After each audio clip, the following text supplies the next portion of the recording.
This is a wet air pump. It is an essential part of a condensing steam system. If you need to run a condenser, the main advantage of a condenser is not that actually you get the water back to the boiler. That's kind of a secondary side effect. The main advantage of a condenser is the vacuum it develops. It increases the horsepower of any engine exhausting into it, as well as the overall thermodynamic efficiency of the system. But in order to work the condenser, a wet air pump is needed. It can either be driven off the main engine like the pumps on those Navy engines, or it's driven by its own separate engine, like this one from here to here. The pump is just that on the bottom. It's called an Edwards type. I built one. We'll throw a clip of mine working in there and how it's built, but there's a bucket-shaped piston with a check valve on top of it. The check valve is actually part of the piston. There's a minimum of two, one on the suction and that one on the piston. You can also have three. The third would be a discharge on top.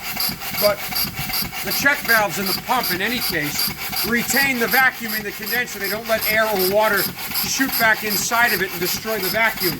And what this thing does is it pulls out any condensed steam, the water, and any non-condensable gases that arrive from the boiler, air and whatnot, out of the condenser while preserving that vacuum. And then it returns them to the hot well tank or the feed water heater purifier if you're in a power plant.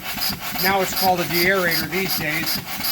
So it can be used again in the boiler. You'll also, of course, want to run it through an oil separator because any engine exhaust that goes into the condenser, whether it's from the main engine or the pumps or this thing, this would exhaust into it as well, it would have cylinder oil in it. And you cannot be putting that in a boiler. So you would have the separators remove as much of the cylinder oil as possible before it goes back into the hot well and into the boiler. This is one of the nicest examples of an engine-driven wet air pump I've ever seen in the United States, and it is for sale.